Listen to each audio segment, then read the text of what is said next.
about his future with the team. Here's some of it. What I can say is I'm very disappointed with the communication that's been had. It's very, former players have walked in these shoes, and what it foreshadows is not something that I'm excited about to tell my wife and family. They see how hard I work. There's no other organization knows me better than this one. They watch me an individual, they see how I carry myself as a human being, and they know me. You try not to let the business become personal. I think over the last week or so, it's become personal, unfortunately. You know, and when there's a lack of communication in any relationship, if it's business or a personal relationship, lack of communication leads to animosity, and that leaves my narrative only to me with no clear direction. But the lack of direction, the lack of communication is leading to things that are allowing me to think about what's going to happen more than how great they have treated me. Tim, that all sounds like it's in a great place. What do you make of Trey Hendrickson and his current contract dispute with the Cincinnati Bengals? Yeah, I think there are a lot of key things to what Trey Hendrickson said there. Like, he obviously, sounds like somebody that's, feels like it's gotten personal. He said as much, and he feels, I think, hurt by how the Bengals have handled this. He sounds like somebody that knows what he's kind of laid on the line for the organization. For some context, he's got 35 sacks in the last 2 years. Like, you could argue that he's been as good as any pass rusher in the NFL over that stretch. He's due to make $15 million. To be honest, like, guys at his position, at his age, probably should be making more than $30 million a year. And so, look, the idea that he wants to, talk and try to work out a long-term deal, but he's feeling like there's not even a, good communication from the organization, I think has led him to the point where he's saying, like, wait a second, like, you know who I am. You know what kind of teammate I've been. You know what kind of member of this organization that I've been.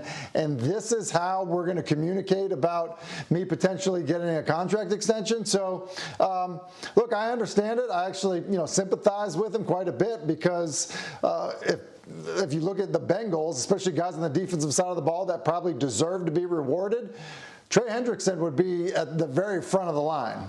Sure, and look, they've had conversations throughout the offseason. They did get extensions done with their star wide receivers, Jamar Chase and T. Higgins, and obviously I think Trey Hendrickson felt like he would be next. They haven't been able to make it work. He's going to be 31 years old at some point this season, and that may be part of the holdup, but nonetheless, things do not seem to be in a great place between Trey Hendrickson and the Bengals. Now, back in February, Bengals quarterback Joe Burrow talked about the contract situations that were coming up this offseason in Cincinnati, and he had some suggestions on how they could make everybody happy.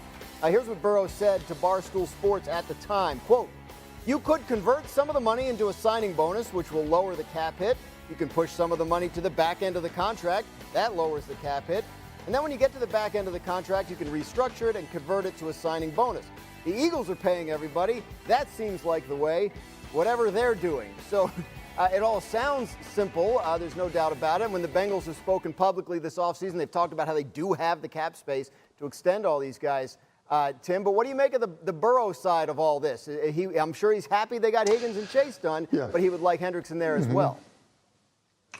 Yeah, I think this is one of these scenarios where when you're the star player and you're the guy that's making the most money of anybody on the roster, look, your posture and position needs to be exactly what Joe Burrow is saying there, which is very player and teammate friendly. And look, oh, hey, these other teams are doing it, and there's got to be a way to work it out, and I'm willing to be, flexible with how I'm getting paid. Like, that's what you say. Whether it's true or not, like, that's what you say. And then, ultimately, it's not Joe Burrow's job to be, the salary cap guy. It's the Cincinnati Bengals' job to figure out how to negotiate good deals with their star players, retain their good players, to draft players that can play on rookie contracts. And then it's Joe Burrow's job to try to be as good as Patrick Mahomes or Lamar Jackson or anybody that he's going to face in his conference. So I think it's one of these things where, like, we can put a lot of stock into what Burrow is saying, saying, at the same time, he's always going to be player friendly.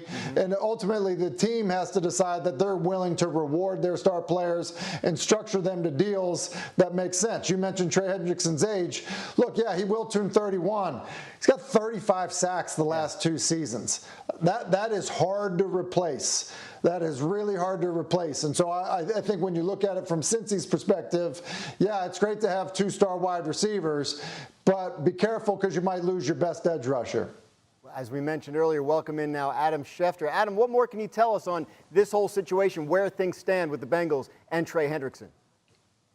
It's gotten personal now, Dan, between the Cincinnati Bengals and Trey Hendrickson. And for Trey Hendrickson to come out and say what he has said the last 2 days over the phone with me yesterday, in press conference settings today, that tells you how upset, bothered, and frustrated he is at the pace of these negotiations. If we go back to last year, he felt like he was told that all he had to do was come in, be a good soldier, produce on the field, and he would be rewarded. Well, he came in, he led the NFL in sacks, he didn't say anything, he went through the season and played as well as anybody in all of football, and now this offseason, at a time where he was going into an offseason when he was going into the last year of his contract, and he's scheduled to make $15.8 million this year, he's watched Max Crosby get north of $35 million a year. He's watched Myles Garrett get north of $40 million a year. And here Trey Hendrickson is scheduled to make $15.8 million with less time on his deal, closer to free agency, with a team that told him if he just did what he was supposed to last year, that he would be taken care of this year. And he's frustrated because the team has not only not returned his phone calls since the draft, or at least not communicated with him, but they obviously had comments to make at the owners' meetings about how he should be happy to play for what he's playing for. And then, of course, you have a situation where all these other players are being paid right now. And I just think he feels like it's time to speak up. He's been silent too long. He's let the team dictate how he was going to behave. He's not going to do it anymore. Now he says he's not going to play this season under this contract. Let's just spin it forward a little bit. Sure. Let's say we get into the summer of training camp. You can imagine he'll be holding himself out of practice or saying his back's bothering him and what it would be like going into the opening week of the season. This is a team that has started very slow in recent years. It's trying to reverse all that.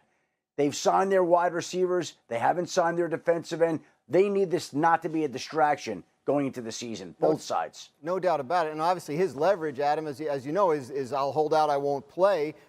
We've seen some players go into the regular season willing to miss real games in an effort to get what they want out of these contracts. You spoke to him on the phone. You said yesterday, like, that feels like a realistic possibility to you at this point?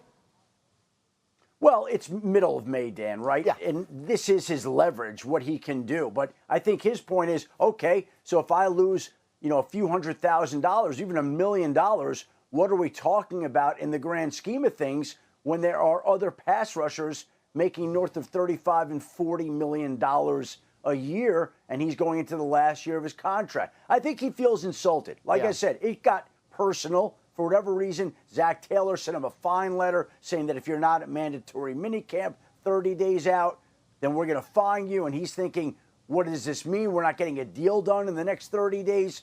Again, it sounds like this has gotten off track, off rails, and right now both sides needed to get back on track to see if there's a way to figure it out. They got deals done for Jamar Chase. They got deals done for T. Higgins. They have not gotten Trey Hendrickson done, and this is going to be an issue until there is a deal that gets done. Of course, as you mentioned, plenty of time to get a deal done, but it does seem like there seems to be some mending of fences that has to be done before they can get there. Switching now to the schedule release, which is this week. So far, more than 10 games on the 2025 NFL schedule have been announced this week, including that Monday Night Football Week 10 matchup we talked about earlier between the Eagles and the Packers. And off of that, we want to talk about the Packers. They scored just 10 points in a playoff loss. This is a playoff rematch against the Eagles. They scored 10 points in that playoff loss to the Eagles in January, but they addressed a major need on offense in the draft, taking wide receivers Matthew Golden and Savion Williams. Last season, Green Bay's wide receivers had a drop percentage of 8.1%, highest of any team in a single season since 2015. And back in February, Packers running back Josh Jacobs, who had a big year in his first season with the team, he had this to say about the idea of adding to Green Bay's receiver room this offseason. We got a really young group of receivers. All can be really special, but I think personally we need a guy that's proven to be a number one already. So somebody that's we know is going to be a little bit more consistent. So the team seems to have listened to their star running back. They used their first-round pick on Texas wide receiver Matthew Golden, another playmaker for Jordan Love in that offense. Packers breaking with tradition, first time in a couple of decades